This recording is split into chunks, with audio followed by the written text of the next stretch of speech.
Hello friends, welcome to Manjula kitchen. இன்றைக்கி நம்ம பார்க்க போகிற ரெசிபி தேங்காய் களி.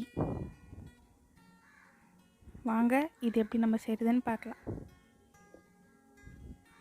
அதுக்கு முன்னாடி நம்ம சேனலை சப்ஸ்கிரைப் பண்ணாதவங்க சப்ஸ்கிரைப் பண்ணிவிடுங்க. கூடவே இருக்கிற பெல் ஐக்கானும் கிளிக் பண்ணிவிடுங்க. இன்றைக்கி நான் களி செய்கிறதுக்கு 300 கிராம் இட்லி அரிசி எடுத்திருக்கேன். இது 3 மணி நேரம் நல்லா ஊறணும். ஸோ நான் தண்ணி ஊற்றி இப்போ நான் நல்லா 3 மணி நேரம் ஊற வைக்க போகிறேன். இப்போ அரிசி நல்லா ஊறிடுச்சு. இப்போ அரிசியோடு சேர்த்து அரைக்கிறதுக்கு ஒரு பவுல் துருவின தேங்காய், சித்தெடுத்த கொஞ்சோண்டு மிளகு, பூண்டு.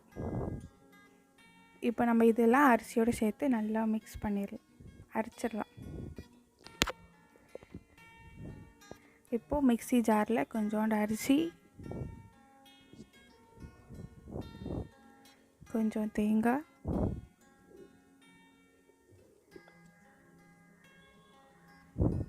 சித்தரத்தை கொஞ்சம்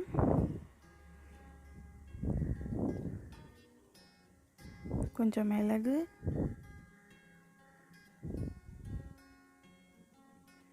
ஒரு 5 பூண்டு போட்டு நல்லா அரைச்சி எடுத்துக்கலாம். இப்போ மிச்சக்கிற அரிசி எல்லாமே அரைச்சி எடுத்துடலாம். இந்த ஸ்டேஜில் தான் இருக்கணும். நல்லா பார்த்துக்கோங்க, இந்த மாதிரி தண்ணியாக கொஞ்சம் ஸ்டேஜில் இருக்கணும். இப்போது நான் 1 கப் வெல்லம் எடுத்திருக்கேன். இப்போது ஒரு பாத்திரத்தில் இந்த 1 பவுல் வெல்லத்தை போட்டுட்டு தண்ணி ஊற்றி அப்போ அதை நம்ம கரைக்க போகிறோம். வெல்லத்துக்கு பதிலாக கருப்பட்டி யூஸ் பண்ணிக்கலாம்.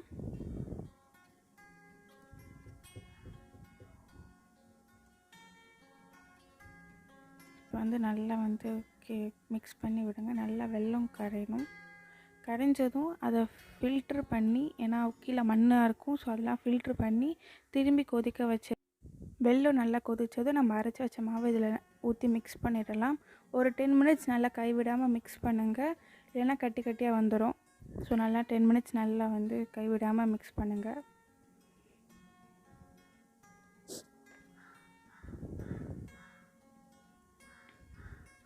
மாவு பார்த்திங்கன்னா நல்லா கெட்டியாகிடுச்சு.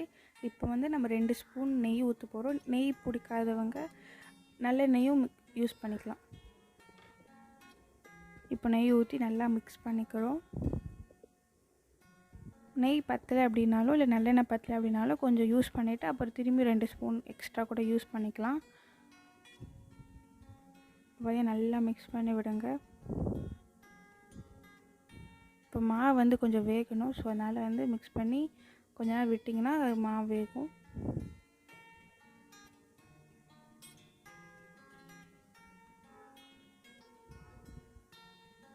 அப்படியே பபிள்ஸாக வரும். அழகாக பார்த்தாலே தெரியும், அப்படியே பபிள்ஸாக அழகாக இதுவாகும். இப்போ மாவு வெந்துருச்சான்னு பார்க்குறது கொஞ்சம் கையில் தண்ணி வச்சுட்டு தொட்டு பார்த்தீங்கன்னா கையில் ஒட்டாமல் இருக்கணும். ஸோ இப்போ மாவு வெந்துருச்சு. நம்மளோட தேங்காய் களி ரெடி. ஸோ இந்த வீடியோ உங்களுக்கு பிடிச்சிருந்துச்சுன்னா லைக் பண்ணுங்கள், ஷேர் பண்ணுங்கள். கீழே கமெண்ட் பாக்ஸில் முக்கியமாக கமெண்ட் பண்ணிடுங்க. Thank you friends.